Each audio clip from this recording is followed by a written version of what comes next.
Hello there, this is Mark Smith with Family Tree Counseling Associates. I have a video today that is a bit unusual for me. I mainly have been making videos about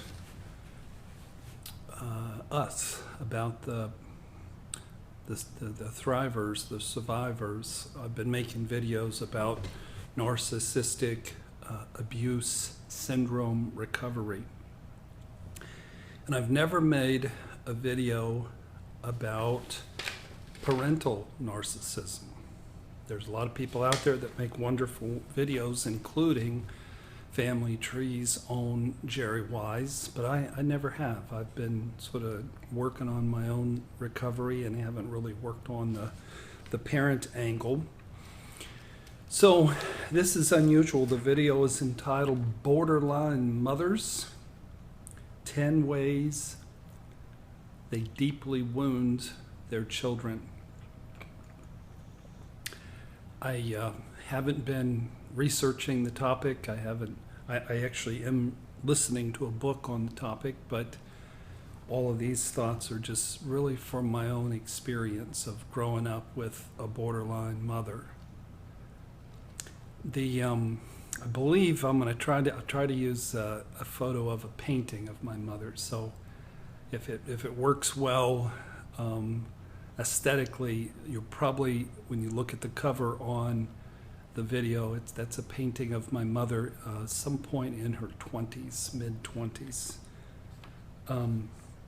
So the reason why I've shifted gears here, and I shared this in a couple videos ago, I'm struggling with getting closure. You know, what went on in my significant other relationship for 6.5 years was just so horrific and so shocking. My system is still shocked. And I was harmed so much and so much damage was done, and so many lies were told, and that there's a part of you that wants to, get some kind of restitution, some type of justice. And that's where I have to just keep reminding myself, you recruited this individual.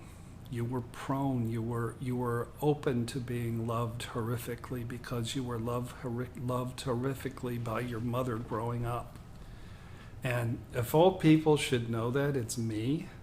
I've been teaching that for 30 years. And yet, sometimes in the wake of triggers and wounds that come up as you're processing, you can forget that. So I'm really being reminded to sort of shift the focus off the current day borderline or narcissist who ate my lunch recently, and to go to the source. And the only way that could happen was me being raised by someone who is the psychological twin of my mother. Excuse me.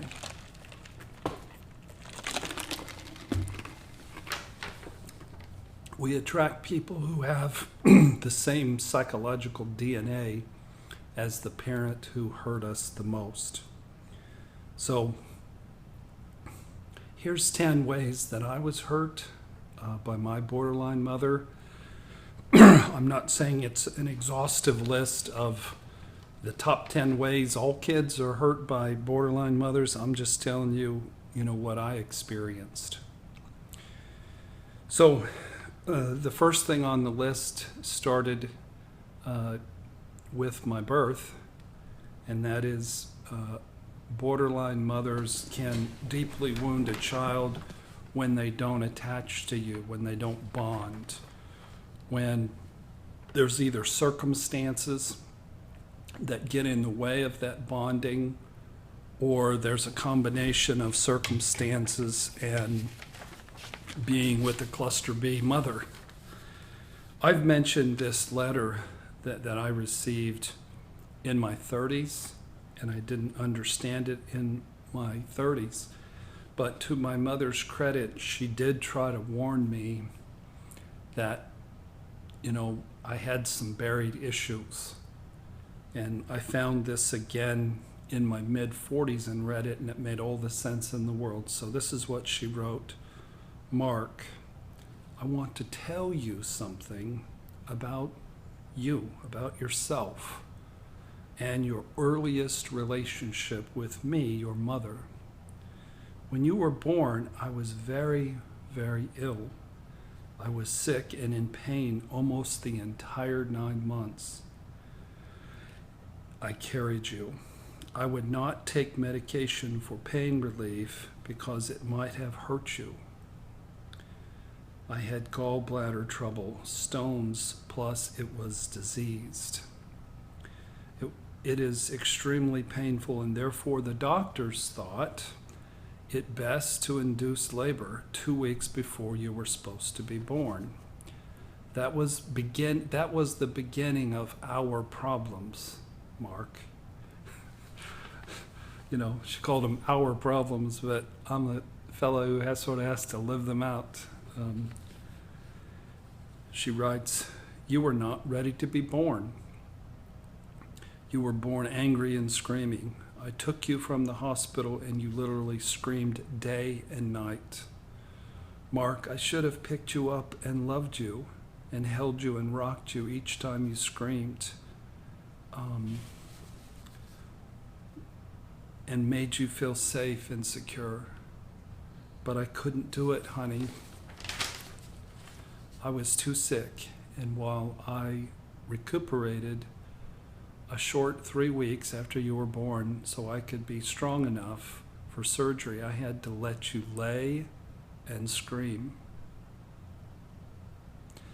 Then I had a woman babysit with you. She was good and loving. You wanted your own mother, though, and I couldn't take care of you until you were 3 months old.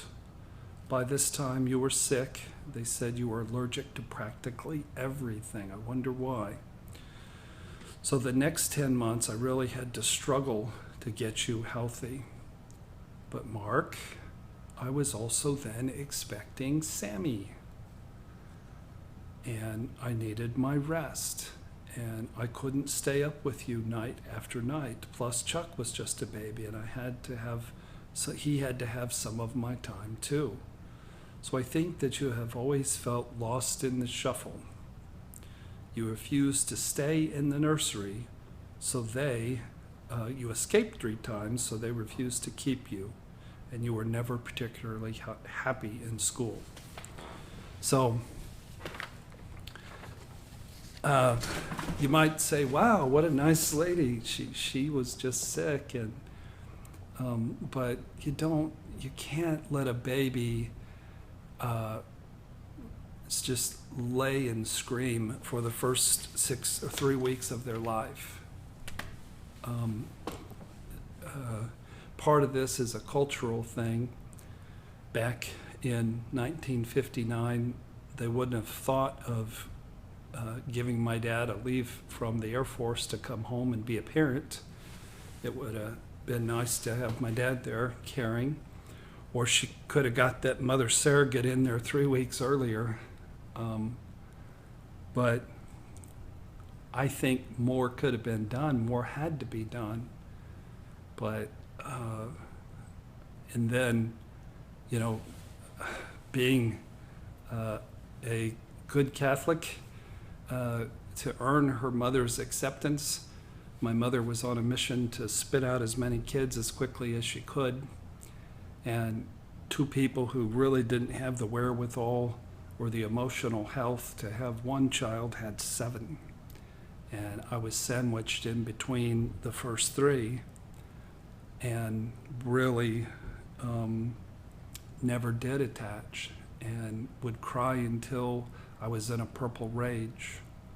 And that was the core of me.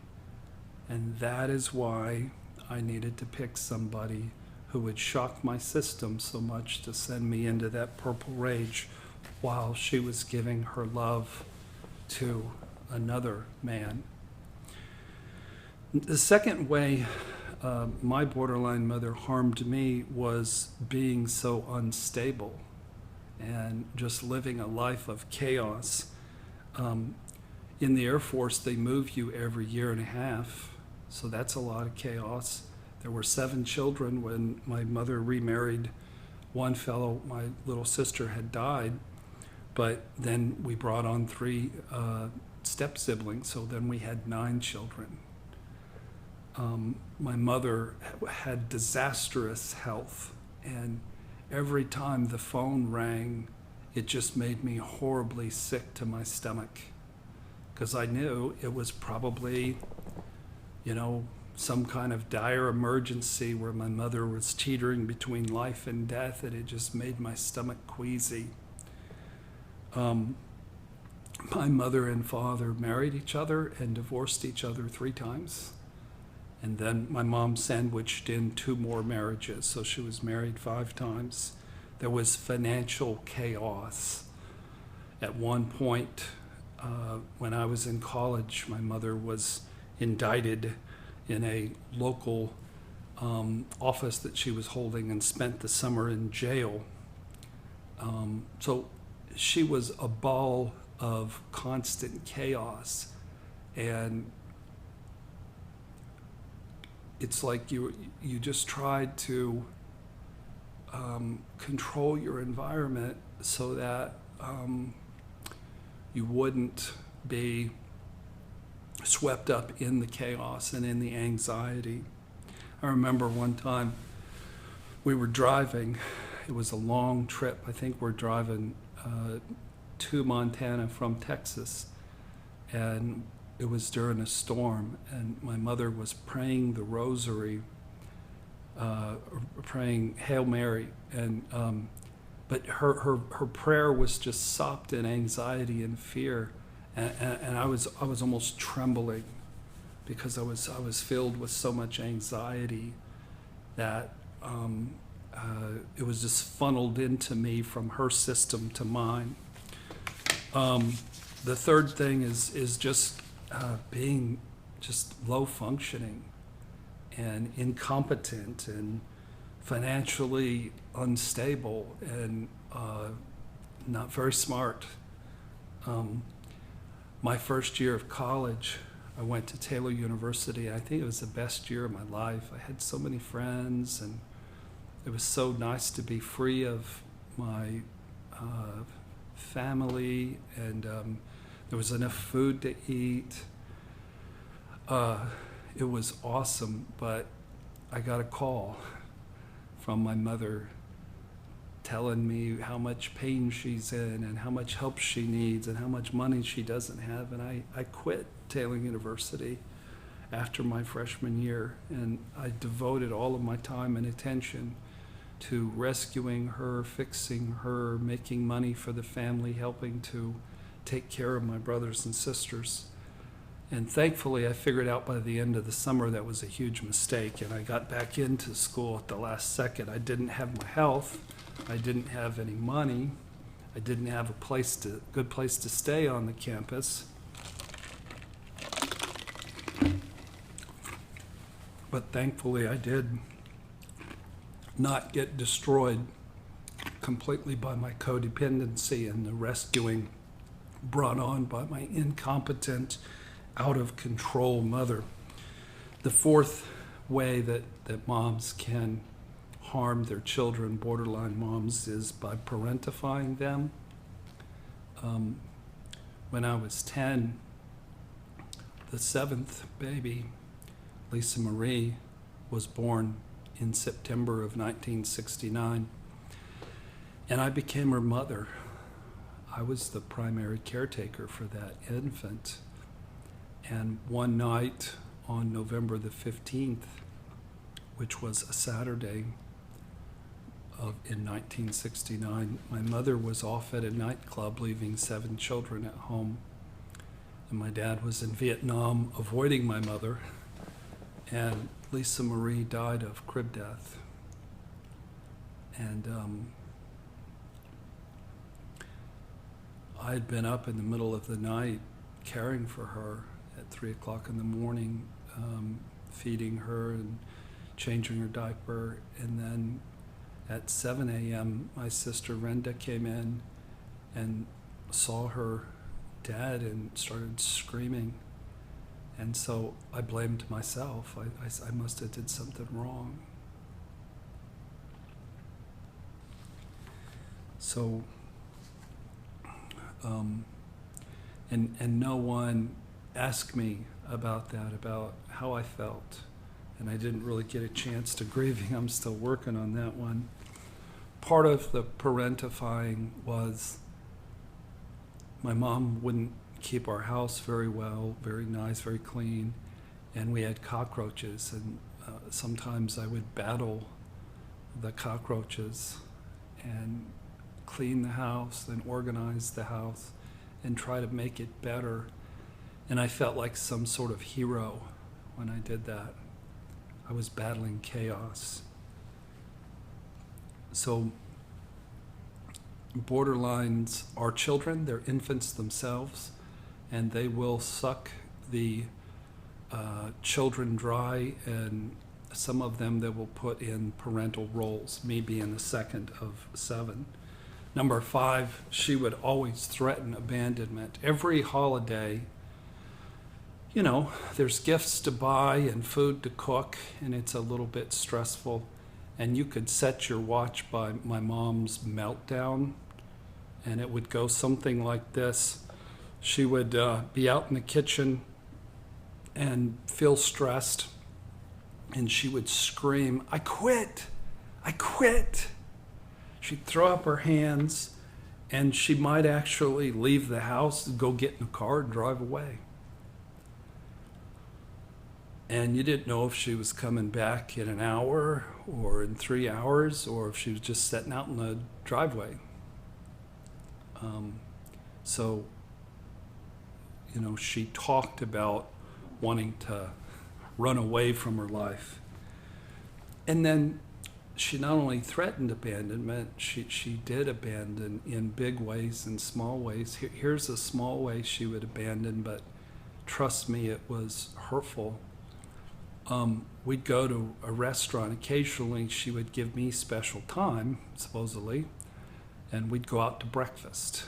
And we'd be sitting there for 30 seconds. The waitress would come up and hand us our menus, and then since she had to be the center of attention, she struck up a conversation with the waitress, and within 2 minutes, they were best friends. And she was showing the waitress pictures, and they were chatting it up, and I was invisible. Even when I was at a restaurant all alone with my mom, I was lost and invisible because she needed narcissistic supply even from the waitress. The 7th way that borderline moms hurt their kids is devaluing. My mom would smirk. She had this arrogant, shaming, critical, ugly, devaluing smirk. And it would make you feel, you know, shamed. It would make you feel really small and really intimidated.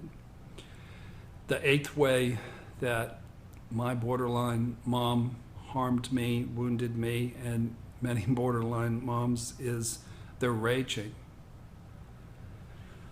You know, they can be in a perfectly good mood, and then within seconds they can snap, and you never know what's going to set them off.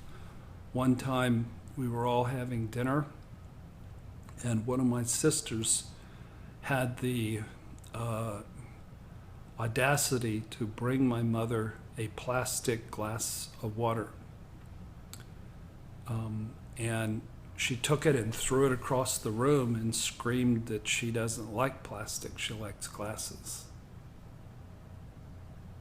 When she would go and grocery shop, and we were maybe laying around watching TV, when she drove up in her orange Dodge Coronet and beeped the horn, you had better go running. There wasn't no DVR. If you were right in the middle of MASH, you had to miss the show, because if you didn't go running, you were going to get yelled at and screamed at. I mean, you had to be down there in seconds. So life was constantly lived walking on eggshells. And when my mother was in a rage, something that she did was she sat on me. And she was like 350 pounds. And I probably didn't weigh 100. And I had this horrible sense of engulfment, a horrible sense of suffocation. And then, oddly enough, then this fiance of mine would do the same thing. And she wasn't 350 pounds, but she would come and hold me down because she knew I wouldn't, retaliate. And when my mom was in a rage, she had a swagger to her. It's interesting. As I'm sharing this, I'm struggling with it. It's easy for me to discuss the horrific nature of the borderline I was engaged to, but I'm finding it a lot harder to tell the truth and sort of rat out my borderline mother.